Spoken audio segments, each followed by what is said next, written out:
Good morning, good morning. It's great to stay up late. Good morning. I'm rested. I'm happy. Everything's amazing. Gentlemen, I hope you're having the best of your life. I'm loving the cigar. A moment of reflection, a moment of contemplation, a moment of joy. But something, gentlemen, I want to talk about is self-awareness, and also where that concerned, how you develop self-awareness, how this helps you develop it, but also just developing character traits in general. So for me personally, I grew up in a very abusive household. So for me, I just knew when I was really young that I need to leave the house and move out. And so I did so. I literally moved out of the house when I was 17 years old, and I slept in the back of karate schools. I would work at the karate school and help grow the school during the day. And that's how I started. And then, because I sucked at it for the first period of when I did it, I needed to learn that skill because I saw that skill set of the karate business was my way out of poverty, my way from my abusive household. I stuck with it. I ended up actually living in my car for 3 months while I grew my karate school in a hotel meeting room. And then the hotel gave me a deal, and I literally would sleep in the hotel. I got a room for like, it was like $40 a night. It was ridiculous. It was amazing. I slept in the hotel and I would go market throughout the day, everything else. I'd teach classes at night, go to my room, go to bed. I lived and worked out of the hotel, quite literally. It was one of the most beautiful, amazing seasons of my life. I look back with reflection. I just think I'm so goddamn grateful because it taught me the character traits of tenacity. It taught me to stick with it, and that for me, when I first started my business, I had no idea what I was doing, and I sucked at the business. I was scared.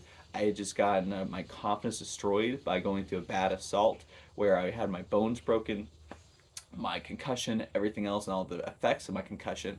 I didn't get proper medical care as well until years later, which, oh my goodness, because I was raised in a household where, like, you never go to hospital for any reason.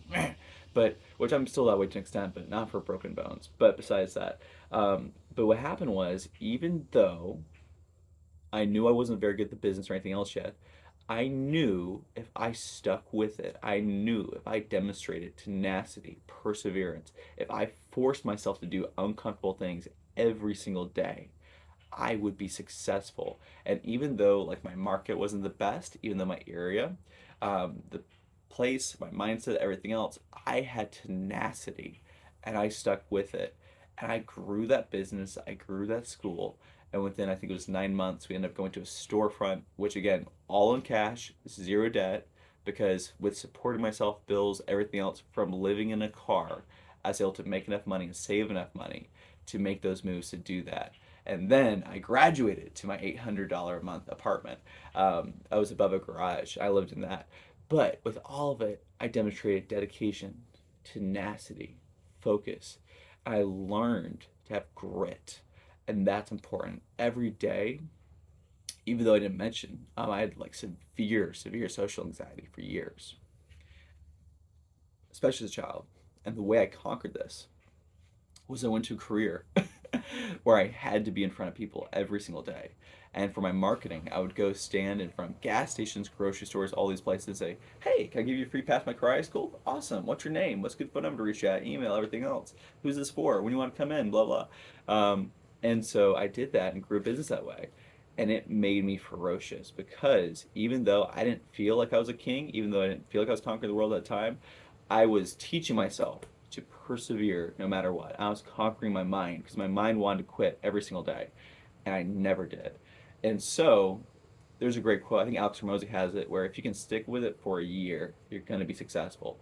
And you have to understand if you're a band and you want to start a business in particular, even if you don't start the right business, more importantly, you want to learn the traits of perseverance. You want to learn the traits of decision making, being decisive, everything else. And yes, it probably would have been wiser for me to have gone to a different industry at a different age or different things like that. But however, I forced myself to grow, to build my school, everything else. That put me in a position where I could not fail. And so whenever you put yourself in a position where you can't fail, you tend to always, yeah, never fail because the alternative is terrible.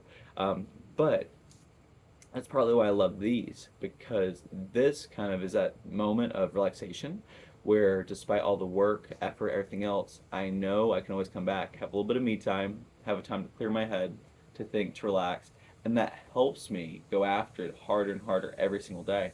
So, gentlemen, what's your favorite cigar?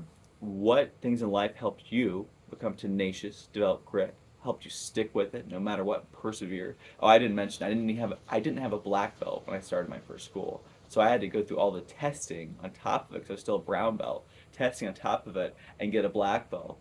Well, I was a red belt. I wasn't even a brown belt. I was a red belt, and do all that. Yeah, like perseverance, my guy. Perseverance team. So guys, gentlemen, you're the best. But how do you develop grit? How do you develop perseverance? And how did that help you become a better man? Anyway, I love you all. You're the best. You're best. I'll see you later. All right. All right. Bye.